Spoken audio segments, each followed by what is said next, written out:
What up, fight world? It's your boy Ego, and I'm back with some more boxing. Wonderful night of boxing and fighting. I enjoyed myself, and I'm making this video. Now, just to give you guys a little bit of the backstory, I actually made this video, I believe it was yesterday, but now I scrapped that and I'm redoing it. You don't have to believe me if you don't want to. It's true. And I made a video about this topic before, Keith Thurman and Errol Spence Jr., and I did a follow-up. But now I don't even want to release the follow-up that I did yesterday after watching Collazo Thurman. I want to give more updated thoughts. So I want to pick up where I left off in that first video. If you haven't checked out you don't have to watch in any order, but if you didn't check out the first boxing debate video I did, listen to this one and maybe go back to see that particular one. Now, in that first video, I never said Keith Thurman is ducking Errol Spence Jr. I don't believe that. I think duck is too strong of a word. And it's easy at this point to pass Errol Spence Jr. off because, truth be told, he hasn't really fought an elite name or a big name even in the sport of boxing. However, I still believe what I said in that first video. And the fact of the matter is Keith Thurman has a better resume than Errol Spence currently. But you got to look at the variables. The variables are this. Errol Spence Jr. is a Heyman fighter as well. He's being pushed by a lot of people. You look at Floyd Mayweather, giving him the cosign, the TMT, and trying to stage fights, and he's saying this kid is dope. He also has the tall tale, the urban legend about did he knock out Adrian Broner in sparring? Did he give Mayweather a black eye? Then you got guys like Freddie Roach. And in my opinion, Freddie Roach, he doesn't really have any allegiance to Mayweather's side or TMT. So since Errol Spence Jr. is closely related to that movement or like accompanied by Mayweather and cosign, I really feel like Freddie Roach, out of all the things he says, when he says Errol Spence Jr. is the future, I tend to believe that he believes that he thinks Errol Spence Jr. has the goods because, again, why would he co-sign somebody who's quote-unquote on the other side, the Mayweather side, which he doesn't really seem like he really cares so much about being nice or saying nice things to Mayweather and TMT. So you got Mayweather co-signing him. You got tall tales like did he beat Adrian Broner, knock him out? Did he give Mayweather a black eye? You got Hall of Fame trainers like Freddie Roach who are backing him, saying this kid is the future. Watch him. He's on Premier Boxing Champs, so people are getting to see him, see his face a little bit more. So when it comes to Keith Thurman, I don't see how this is a bad out, how it's a bad option for Keith Thurman. And the way Keith Thurman has always been speaking of fighting Errol Spence is more like it's backtracking. And you just fought Luis Collazo, and then you were pretty dominant, but you had that struggle in round 5. But even if I hadn't seen the fight, you're still fighting Luis Collazo, who was a guy who was the underdog. You were fighting at home, etc. And I feel I would give him more credit by beating an up-and-coming prospect with Olympic background who's being co-signed by Floyd, who's being co-signed by Freddie Roach, who has all these tall tales and mystery, than to beat a cagey, tough veteran with 4 losses or whatever Luis Collazo has, and has lost in recent memory to Amir Khan. You know what I mean? So when Keith Thurman is just dismissing this whole idea, right, I just don't see how this is a bad idea. Like you fought Robert Guerrero, which was your step up. You look real good in that fight. Battled some adversity in that fight as well. But Guerrero has losses. Guerrero lost not too long ago to Floyd Mayweather. So again, to knock somebody's undefeated record and put that first blemish, especially someone who's being pushed like Errol Spence Jr., that is big. You know what I mean? And I think it's even bigger. We all know Robert Guerrero. I'm not making excuses. I'm just telling you what it is. He jumped up 2 weight classes, and he wasn't necessarily the biggest puncher or the biggest and baddest at welterweight. So you look good in that fight. You fought Collazo. You look pretty good in that, minus the 5th round or whatever. But I still feel you get more credit by beating the young gun, the hotshot. Even though he hasn't proven per resume, he has the Olympic background, and he has all the people in his corner saying, this is the guy. You know what I'm saying? Willie Nelson on the PBC card, on the undercard, he just kind of re-energized his career by defeating Tony Harrison, who was looking good in the fight, right? And Tony Harrison was this power puncher. Willie Nelson didn't even get knocked down. So, you know what I mean? When you can take a guy who's looking superhuman, even at a prospect status, right? Then it's still people pay attention to it.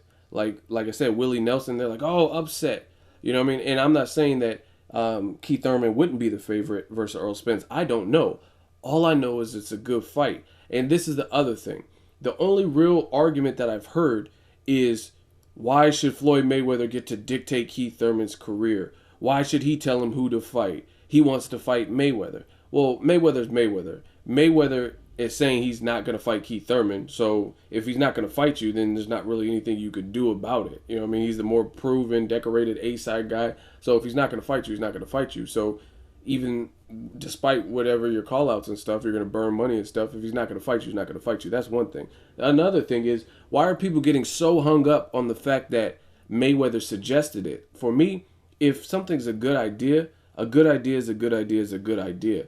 And that fight, to me, is a good idea, and it's a good fight. So I don't care if Mr. Bean, Floyd Mayweather, Elton John, I don't give a shit who suggested the fight. But if they suggested something that happens to be what I consider a good idea or a good fight, then it is what it is.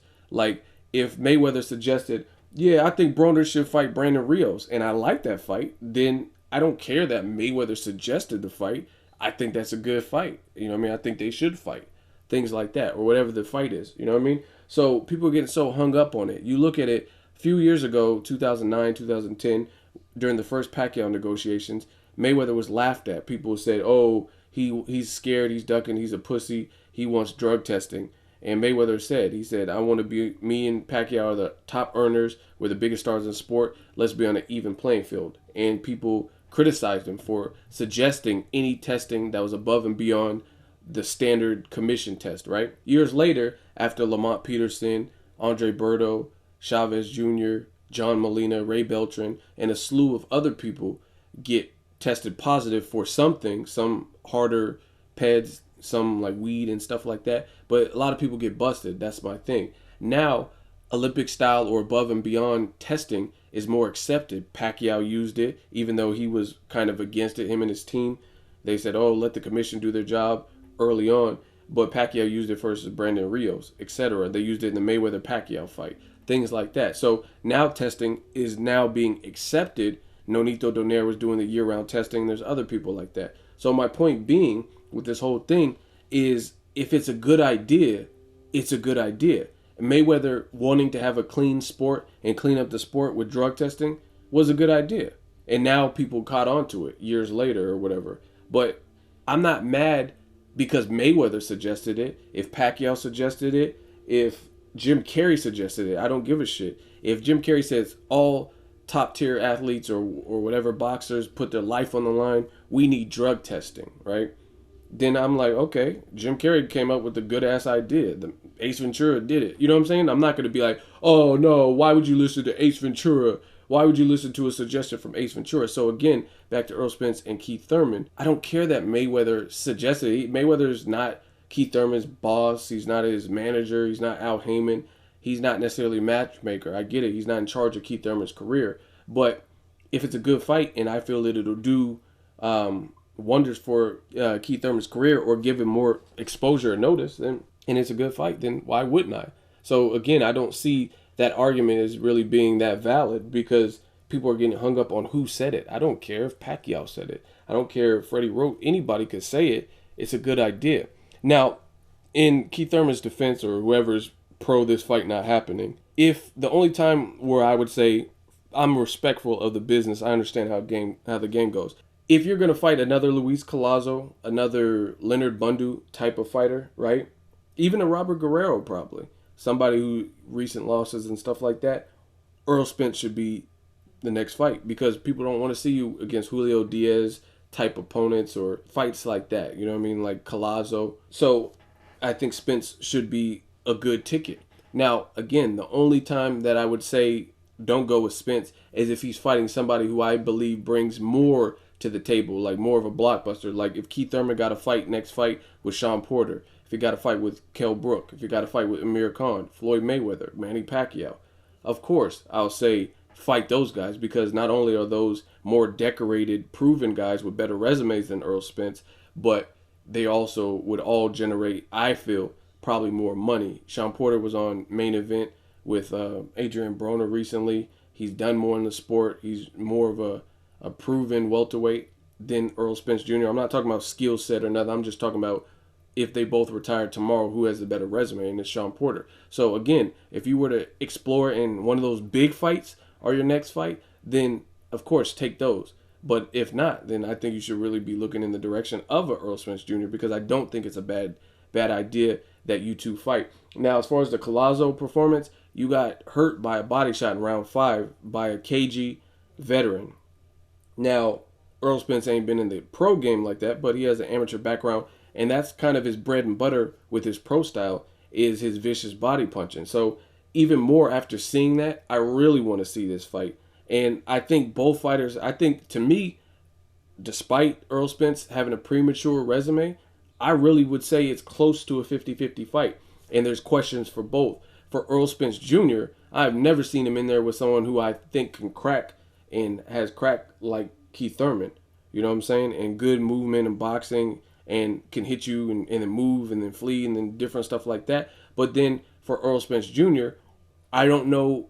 I mean, excuse me, for Keith Thurman, I don't really know who he's fought where I would say they're athletic, they're strong and big at the weight, strong, powerful, precision punchers. Like Earl Spence is a very accurate puncher with great body shots. You look at Robert Guerrero, I think Earl Spence has more power than him. You look at Collazo, I would probably say with precision and everything that Earl Spence has more power than him, but he definitely has more like an active work rate and more precision punching.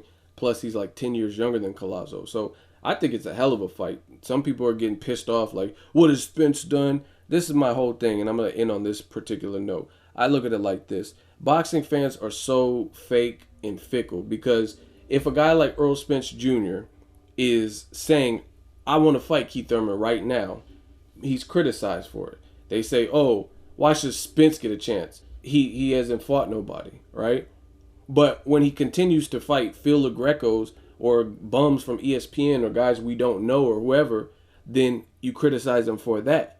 So if he's saying he's ready, the streets and the people, the Mayweathers and the Freddie Roaches and his Olympic background is saying he's ready, then which one is it? You know what I'm saying?